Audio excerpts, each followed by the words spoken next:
on how to write the research proposal. The learning objectives for this session, at the end, the student should be able to identify and distinguish the important parts of a complete research proposal, prepare the budget and timetable for a research undertaking. You should be able to draft an abstract and an executive summary. And lastly, you should be able to write a research proposal on an individual basis. So, what are the parts of a research proposal? This is a series of slides. There are three of them. For this first slide, we'll talk about the title. Yeah, it's actually an outline. So we'll talk about the title, the names of authors, investigators, and co-investigators, the research problem and sub-problems, the objectives, including your general or main objective versus the specific objectives, your hypothesis for analytical and interventional studies, a null hypothesis and an alternative hypothesis, the significance of your study, and the background. For the second slide in our three-slide series, let's talk about the meat of your research proposal, which is your methods. So the methods will include your study design and investigation plan, your subject selection, including your inclusion and exclusion criteria, how you estimated your sample size, the operational definitions of your independent and dependent variables, the ethical considerations with regards to your study population and your participants, the data collection, what methods and tools that are you going to use, and whether these tools have been used in the past, have they been validated, and the results of these validation studies. Then you will also present your data processing and analysis, or what you will use for data processing and analysis, including both the software and the actual statistical tools. And then you will also have to show dummy tables for your expected figures.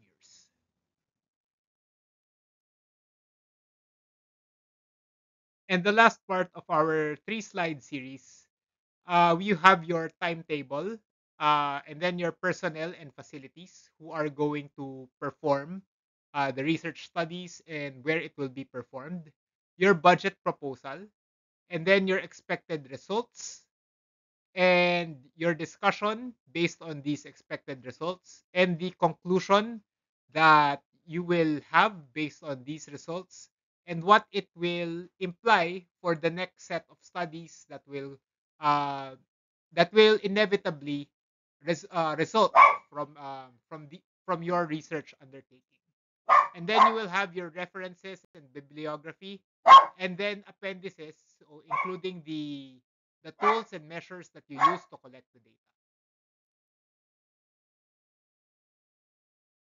So your research title is basically how you get the attention of fellow researchers and fellow scientists. Okay, it has to be clear. It must contain the important elements of your research study, the what the condition is being investigated, what your study design, who the participants are or the population that is being studied, and the time frame. There are two schools of thought with regards to the research title. Traditionally, it is usually as plain and as uninteresting as possible because those that are going to be reading it are technical experts, technical personnel, academics.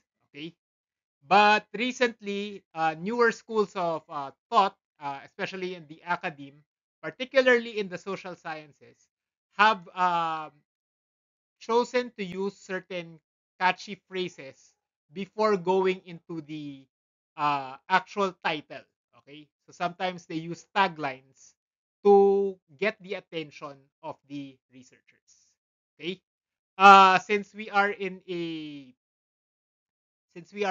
more formal field of study, okay, formal setting, we are more than more than likely going to use the traditional school of thought for writing your research title.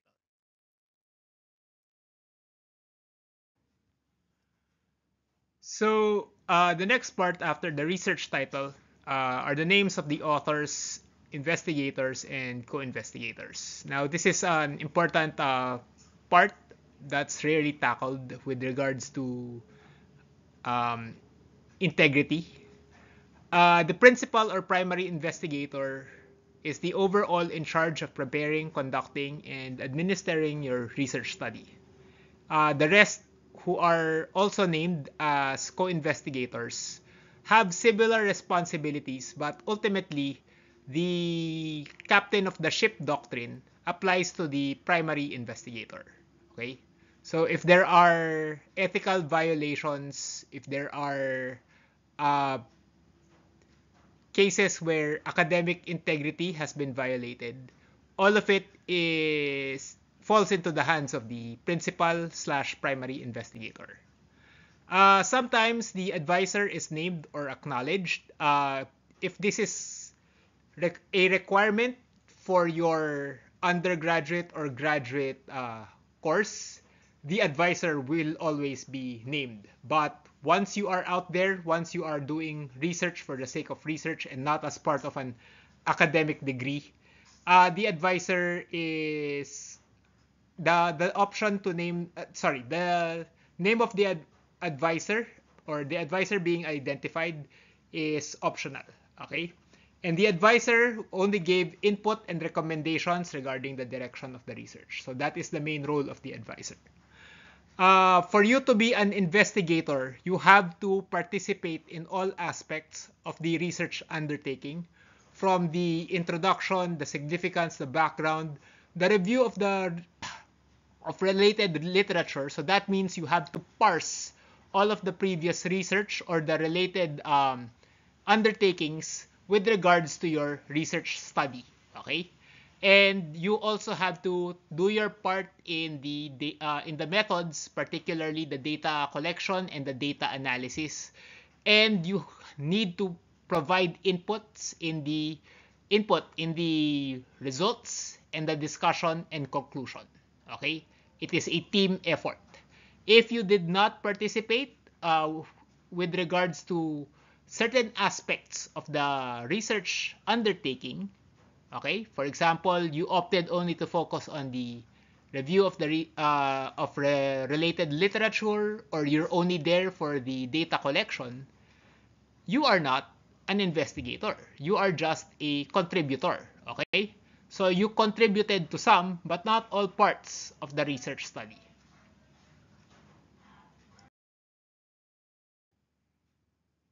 Before we get on into the business of this slide, let us talk about the matter of the author, primary slash principal investigator, co-investigator, and contributor. Okay? I have to make a comment because for the past several semesters, I have witnessed my fellow faculty members in the Department of Preventive and Community Medicine have to act like they are parents to a bunch of children who are college graduates in the College of Medicine. Why? Because they are acting out, they are throwing tantrums because one of their fellow groupmates in their research group weren't giving as much effort, or in their perception weren't giving as much effort as, say, the one who is identified as a co-investigator or as the rest of the group. Okay, I don't like it when I see my colleagues have to act more than they are supposed to as faculty members. So I will have to tell you now, and I've also told my research groups about this, please act like adults. Please act like college graduates, okay? Please keep things professional. No tantrums and no acting out, okay? Because again, the solution to problems like these when there is a quarrel between research group mates is to give more work to the whole group. And if it gets worse, to give more work to the whole section. And if it's really that bad, give more work to the whole class. Okay? So now let's go to the research problem and the sub-problems. Okay? A research problem will always have to be capable of being empirically measured. So that means you can observe this in the physical world. Or if it is an abstract idea, you have to be able to translate it into an empirical concept. Okay? A concept that can be physically observed. And the research problem needs to have variables that are related to it that can be operationally defined. Okay? And another matter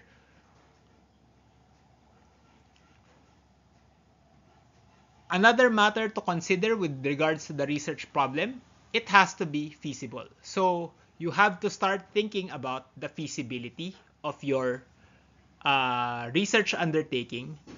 If the research problem manages to fall within the parameters of what I call the BRRT, okay, or the BERT, okay. All research undertakings are limited usually, particularly research undertakings as a requirement for an academic degree, are limited by 1, the budget, 2, the resources. And when we say resources, this includes your human resources, your materials, and the equipment that are available. And 3, the red tape or the bureaucracy. Okay? If you're going to have a research undertaking that requires multiple health centers and multiple hospitals, think about how many letters of permission that you will have to write. Okay? And whether these institutions, since they also have their own research arm, will require you to send a copy of your research proposal to be reviewed by their own ethics review board. Okay? And after your red tape or bureaucracy of the BERT, you also have your time. So consider that your data collection is at most 3 months. Okay? So you have to think about workarounds to limitations. You cannot go for a grand research problem that will actually take years and years. Okay? That's why we rarely have interventional research studies, because interventional studies usually take years. Okay? Particularly in medicine. Okay? So think about workarounds to your limitations, including cutting the problem into smaller problems, okay? And trying to make that your main research problem. And then with that main research problem, even simplifying it further into sub-problems. So when we divide the research problem into sub-problem, we cut the main problem to get around limitations. And the sub-problems in Gestalt, okay, as a whole, will it be able to address the main problem? That is your main question there, okay? And usually, we perform it when the main research problem cannot be directly answered by scientific investigation. So this is common in many social science or social science adjacent research, okay? Concepts of intelligence, competence, nature versus nurture, free will versus determinism, they cannot be answered by a single research problem. You have to divide it into smaller sub-problems to address and operationally define the abstract ideas that you are trying to study. So your research problem will now have objectives, okay? So your research undertaking, to address the research problem, you will have to create an objective. And you will have a general objective or general objectives. But usually, there is only one general objective with multiple, usually 2 to 3 specific objectives, okay? So the general objective directly addresses the problem. It is the what, okay? And it is broad, and it is a declarative form of your research question, okay? So instead of having the research question as a interrogative statement, it is now placed in the declarative form. Meanwhile, your specific objectives branch off from your general objective and now have to be SMART. So they have to be specific, as the name already is up there. It has to be measurable, attainable, realistic, and time-bound. It also has to be feasible and researchable. And your indicators have to be appropriate with regards to the variables being studied. So if your general objectives address the what, the specific objectives address details of the problem, the how of your research problem or your research question.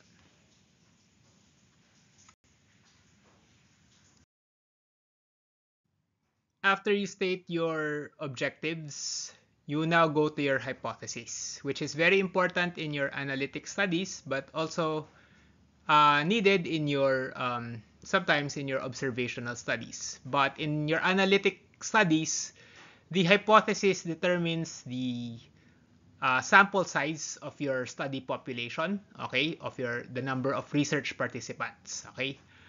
There are 2 schools of thought. Just a small note with regards to people who are being studied okay.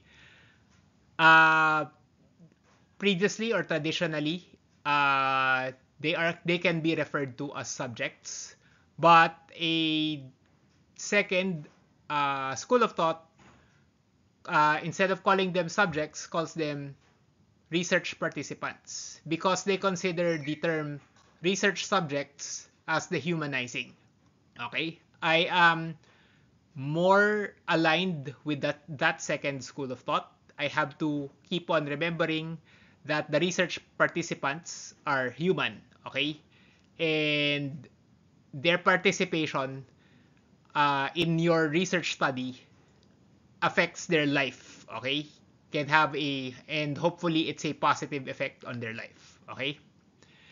And the hypothesis also determines the kind of statistical tool that will be used, okay?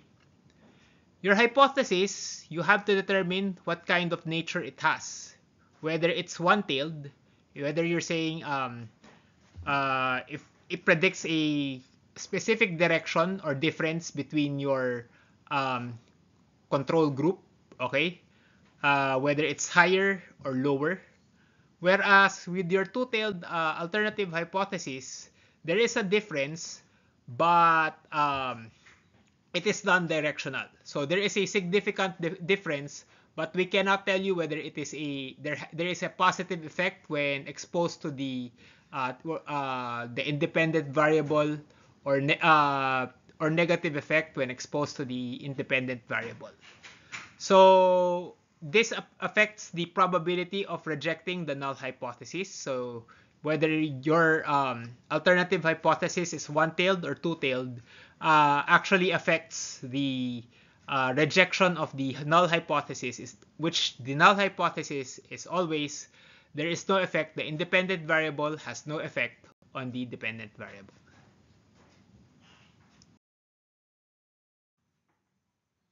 Next, we go to the significance of the study. Okay. Research, particularly health research, should not be confined to the ivory tower of the academe. Okay? Your rationale, should show the magnitude of the health problem, its possible impact on public health, or its clinical utility. So even if you are studying a rare disease that rarely has any overall or overarching public health impact, it needs to have at least a clinical utility. Okay? And it must address, the significance of your study must address at least one of the following. Okay? Any gaps in the current knowledge, what the effect is on a considerable segment of the population if the problem is ignored, or if we use the proposed intervention, okay? And any practical applications, so including your diagnosis, your treatment, any ancillary tests or symptomatology that any clinician can use in the real world. Next, we go to the background of the study. So this includes your review of related literature. So again, part of the background, because that the background is has any other research group or has any other researcher brought his or her attention with towards the problem and done anything with regards to addressing what is lacking with regards to the research problem. Okay. A rule that was given to me during my undergraduate days with regards to reviewing the related literature, when you print or when you prepare your sources cited, your bibliography, your references, it should occupy with the expected formatting. It should occupy at least one. In fact, they prefer at least 2 pages long, okay, of references and bibliography, okay? And the background of the study elaborates the current state of knowledge and the current practices with regards to the outcome or the phenomenon that is being addressed by the research study. And now we go to the meat of our research proposal, which is the methodology. So after the lengthy introduction, we now go to your methodology, which includes your study design or your plan of investigation. Okay? So what kind of study do you have? Okay? Is it a descriptive or analytic study? Is it going to be observational or interventional in its design? Is it an experimental study? Okay. Or are you instead going to do a systematic review or a meta-analysis? Or will you have, or is it in actuality a qualitative study? Or will it be a mixed methods research?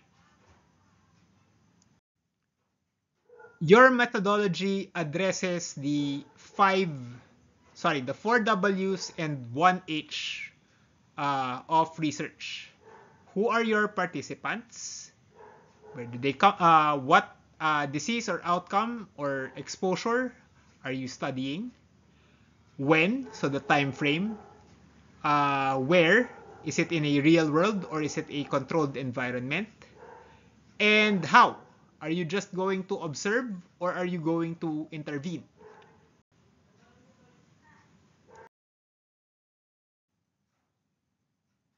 So with regards to the who or your research participants, please refer to your previous lecture on the selection of the study population, the sampling techniques, and sample size collection.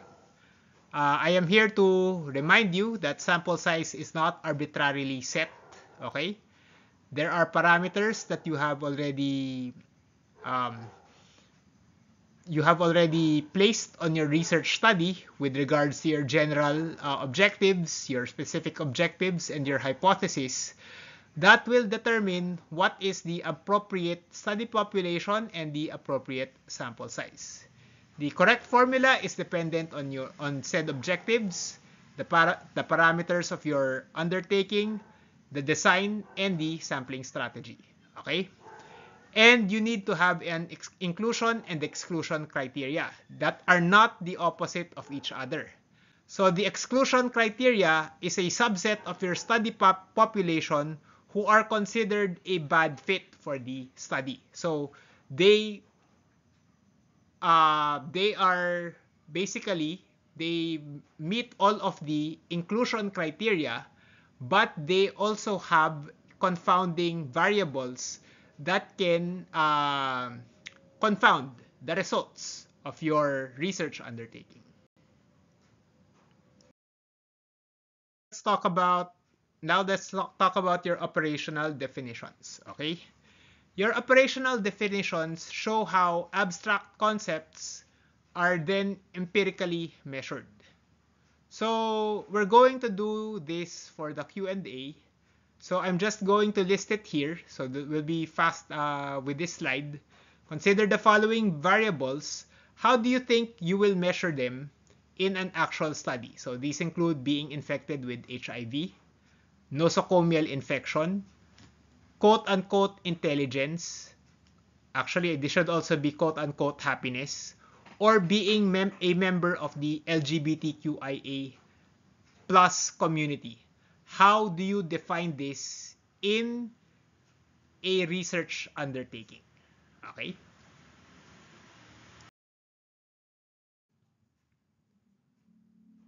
So with regards to ethical considerations and addressing these, I noticed that a lot of groups, whenever they answer the FINER, they answer in terms of no ethical uh, no ethical issues are noted.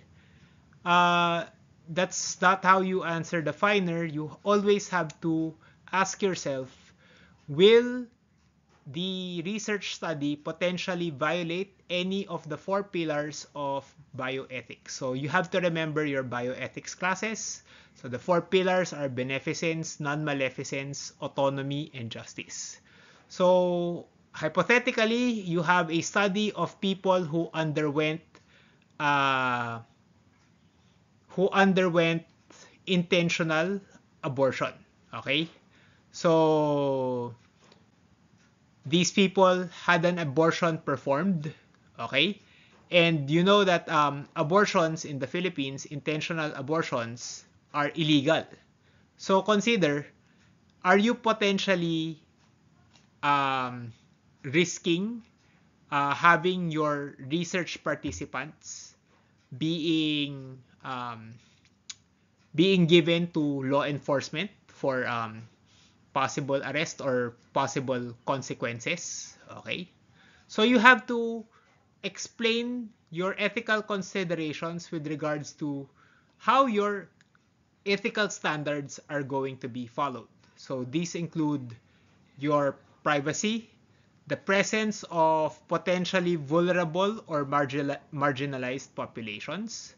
So consider diseases, okay, that are more likely to affect those in the lower socioeconomic classes, and you have an interventional study, an experimental study, okay? So a randomized controlled trial. Are they being made to participate because there is an incentive, okay? And they need that incentive.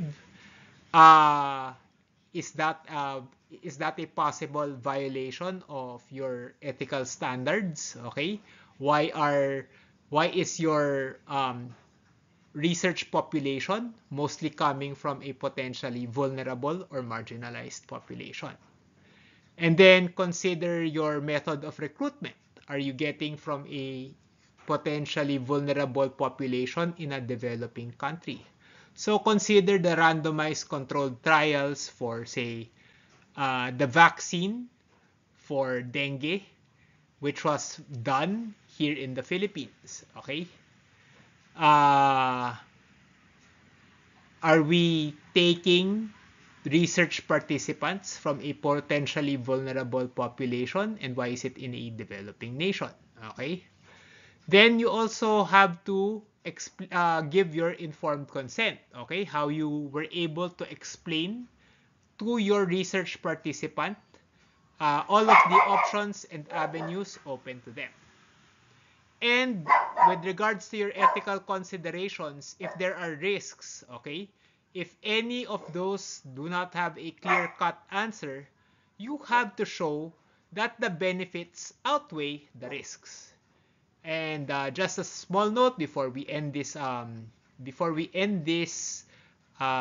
slide, any interventional study requires certification in good clinical practice.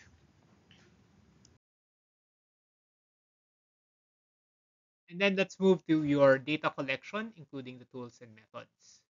So it must have a clear process flow that is both sequential and logical, and the steps are adequately described. You also have to inform your reader if the data is primary or secondary. Okay. And the data collection instruments or tools must be introduced, including its inherent characteristics, what it tests for, and the results of these previous validation tests. If the tool or the measure is new, like for example, you want to test for, say, a new kind of intelligence, okay, intelligence parameter, okay, you have to show that the measure has at least face validity and pilot testing.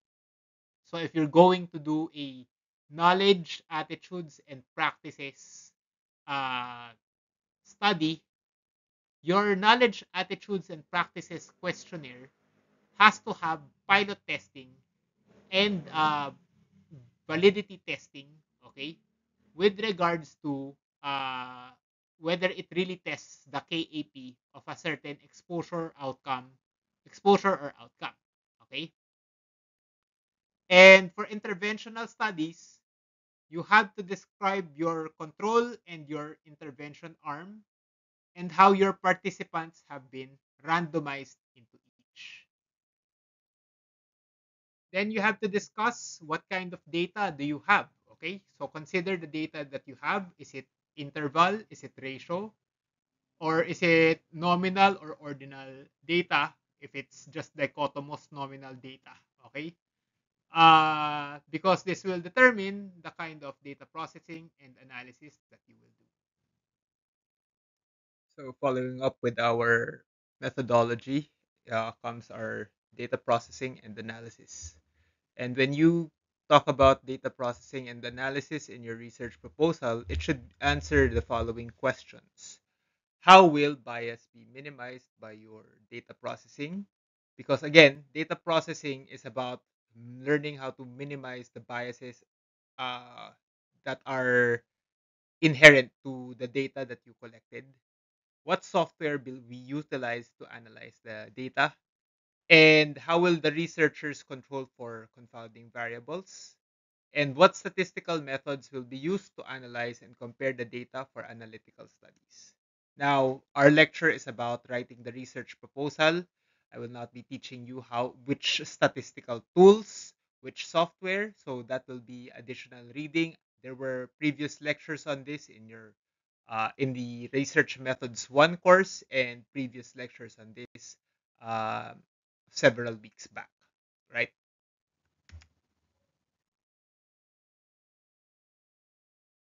So this is a quick primer on choosing your statistical test.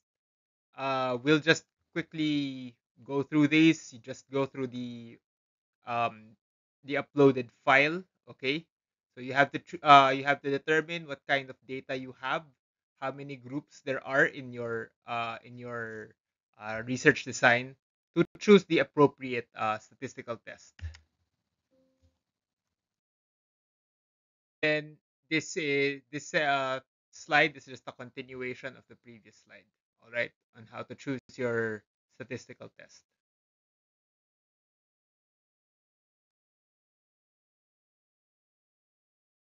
So for our statistics by study design for your research proposal, if you're going to do a descriptive study, you have to perform or you have to show the descriptive statistics that you will have in your finished research study. Whereas if you're doing analytic studies, you're going to use inferential statistics. Now, this is a question that I will use in the Q&A if you do not have any if you do not have any questions. Are analytic research studies a form of deduction or induction?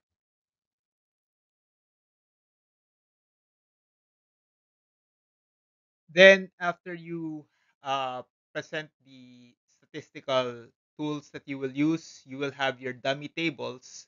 While you still do not have the data as of yet, you are going to show how you are presenting that data once the research study is finished. It will allow you, your reviewer, both the ethics reviewer and the technical reviewer, as well as your potential financiers, the ones that are going to give you a budget for your research study, to anticipate how the data will be organized, how it will be presented. Okay, and then they can make comments on how this can be improved, especially when there is very useful data that might be missed because it is presented uh, in a different way. And then lastly, for your research proposal, you have your results, discussion, and conclusion, which will allow, again, the researchers, the reviewers, and the financier to see the implications of the possible results and what it can add to the current body of knowledge. It will show the relevance of your research study in relation to previous studies that have come before.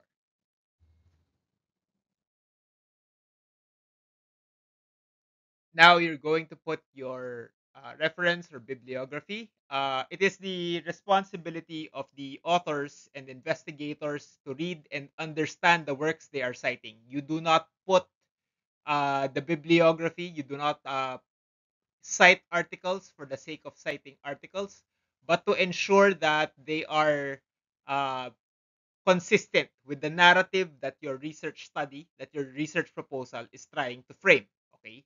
So you have to ensure that they are accurate and not cherry picked, that they are valid and reliable. Okay. So if the authors are using a tool or measure that you will the authors of other studies that you have cited are using a tool or measure that you will then use for your own research proposal, you have to email those authors and ask them for their validity studies or for their pilot testing so that you can put that in your research proposal methodology. Okay, and the format must use the Vancouver slash National Library of Medicine style. Okay. I have included this in my references at the end of this article. You can look it up so that you know how to do the Vancouver slash National Library of Medicine style of citing works.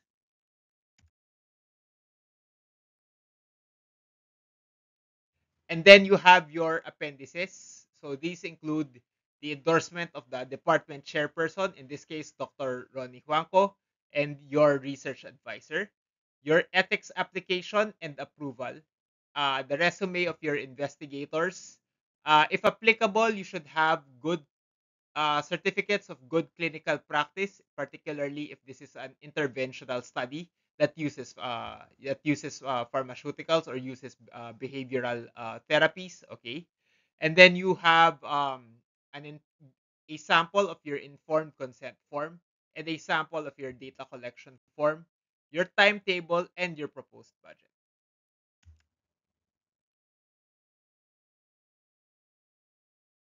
So your timetable must include your key activities, your milestones, including, if applicable, your pilot testing and your tool validation. You must remove the mundane, So contacting previous researchers or asking previous researchers how they were able to come up with the tool, that is not part of your timetable. It is divided into manageable periods, so your preparatory, your data collection, data analysis, and post study periods. And always ask yourself, is the time allotted feasible slash realistic? While classically for research studies, the method used for presenting your time frame is a Gantt chart. There are alternatives. However, these do not translate well in print. Okay, so most of the time we use the Gantt chart because that's the only one that works well when it is printed. Then we go to our budget. The timeline determines the research budget because in the future, when you are doing research for the sake of doing of your occupation instead of as an academic requirement, the timeline actually determines your own subsistence. Okay, so the research budget for the subsistence of the researchers. The research project's time frame determines the honorarium that will be given to the investigators, for the contributors, as well as the grant for the researchers for any expenses that they will have to utilize for the research study.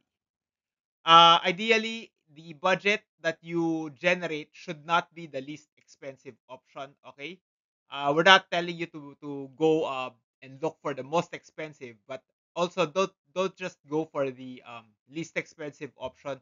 Always have room for fail safes. Like for example, you're going to test 100 people. Don't make a budget for 100 questionnaires. Okay, always have room for the possibility that there will be dropouts and you will still need to get new research participants. So you have to uh, have some wiggle room of around at least 10 or 20 questionnaires, for example. Okay.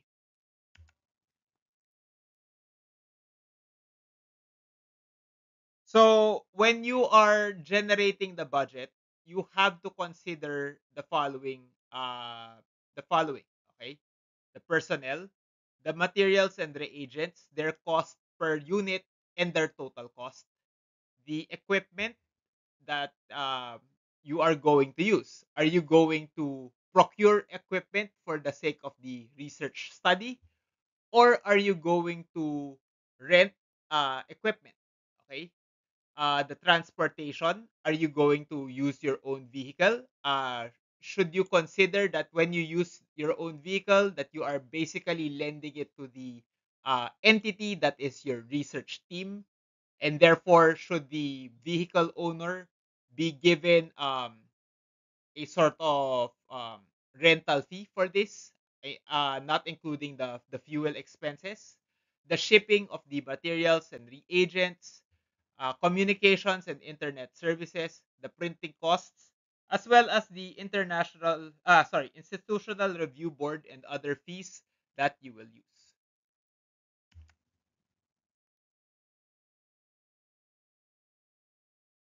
So when you write your research proposal, afterwards you also will have to write your abstract, your research abstract. This is read by the journal editors if it is a candidate for publication once you are done with your research study. So it makes or breaks your research study. And it is the first thing read by the other researchers as well as the people who will be reviewing your research proposal.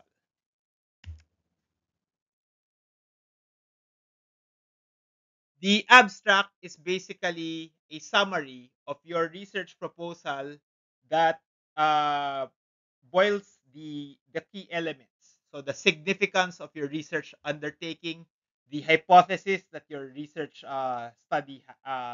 group has, the objectives that are limited to maybe one or two sentences, the methodology and the procedures, and the possible impact the study will have once it gets the um, expected results. So expected results, not desired results, expected results, whether it goes one way or it goes another way.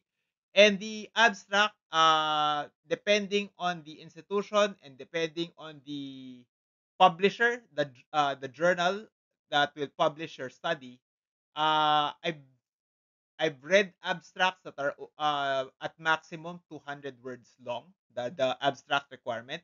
But in this institution, you're allowed to write 500-word abstracts that are usually 1 to 2 pages and usually not double spaced. Okay? It appears first but is edited last. Think of your abstract as the door to your research study. So you have to do everything to make it inviting. Okay, you have to make it inviting so that the people will read further. Okay,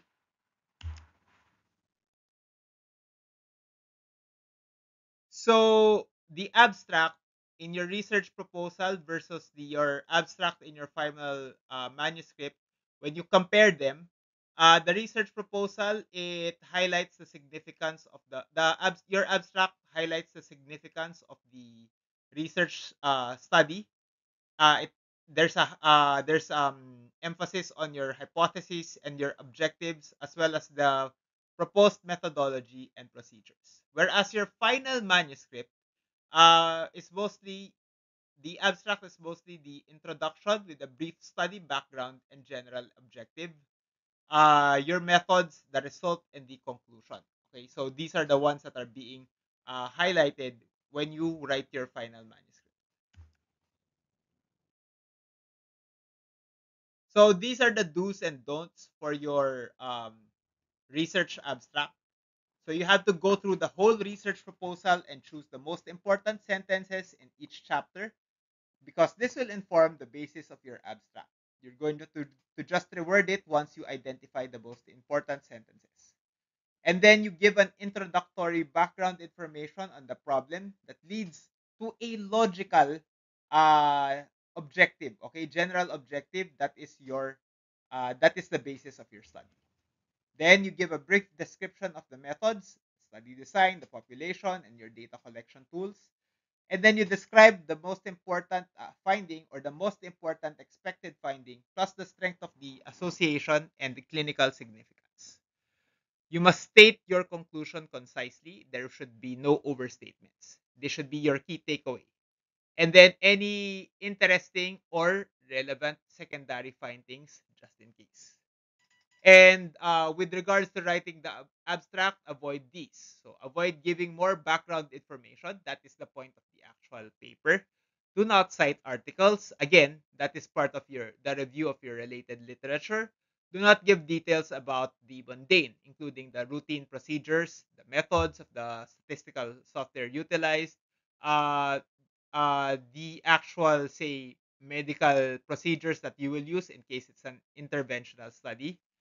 uh, Avoid or actually don't use undefined abbreviations or acronyms. And if you have to start define it first before repeating said acronym or abbreviation.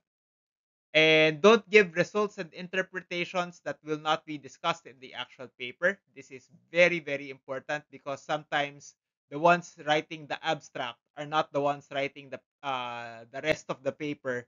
So they or somebody auto generates it using large language models, and large language models are probabilistic mechanisms that don't actually understand what they're reading. So it actually just makes up uh, some things that are not actually discussed in the actual research paper. So you have an abstract and then you have an executive summary. In an ideal world, uh, everyone everyone in an executive position, whether it's a manager in a company, mid-level manager to a the chief executive officer of a corporation, the head of a national government agency, or even the head of an educational institution, will base their decisions on actual evidence, on actual research evidence. And an executive summary, unlike an abstract, it is written for the benefit of laypersons. Okay, so people in key administrative or leadership positions, such as, say, the Secretary of Health or, say, the funding agency. It is a condensed version of your research proposal for people who do not have the time to read and comprehend all of the concepts. So it can be your research abstract, but it will have key differences. Number one, it highlights how important your research study is. And depending on the executive, so when we say executive, they execute uh, certain certain decisions. Okay, so they're the decision makers. They some portions of the paper are given more focus and emphasis, while others are briefly mentioned. And you have recommendations based on the research findings for the executive. So accuracy is paramount, okay?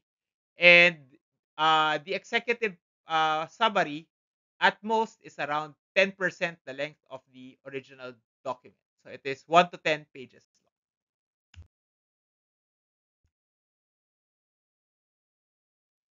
The parts of an executive summary include the purpose and the scope of the study, the methods, the results, the conclusion, the recommendations, and any other supporting information that you will also have to have included. So you have had included in your actual research paper. So when you write your executive summary, it has to be concise. Again, it has to be maximum 10% of your actual research paper. Your language will avoid technical jargon, the ones as much as possible. Avoid the technical jargon. So know who your reader is. If your reader is the Secretary of Health, who is usually an MD, always assume that it is at the level of a general practitioner when you write it. So you will have to understand if certain if certain concepts are already beyond his or her domain of knowledge. So you will have to explain that in your executive summary. Okay. So know who will read your executive summary and adapt your language uh, to his or her knowledge and skill set. Okay. Then your content, you must discuss the major points of your study in order of their appearance in the study itself. Okay. Do not include anything that is not in the study. Okay, as much as you may want to sway the opinion or to sway the worldview of whoever is going to read your executive summary, again, as researchers, you have to put uh, accuracy, you have to put empirical evidence paramount. Okay.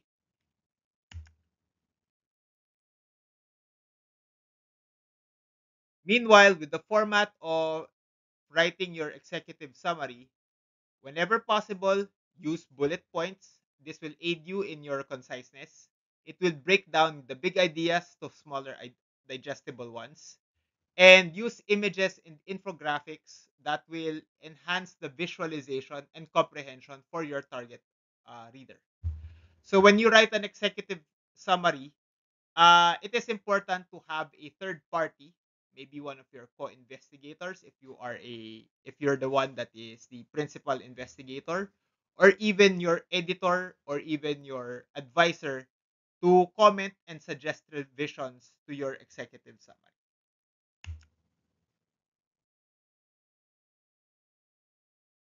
And now, in my penultimate slide, let's talk about your research proposal versus your final research paper. Okay. So your research proposal, it contains these. Okay, these are the things that we discussed in the previous slides. While your final paper contains the same as the left column, but it has the actual results and a discussion and conclusion based on the findings written in the past tense. Okay, and that's just pretty much it for the for how you write a research study, how you condense it into an abstract, or for an executive summary. These are the sources I used for this lecture. This is the last slide. Actually, no, there's a slide after this. I will see you in the live Q&A session. All right.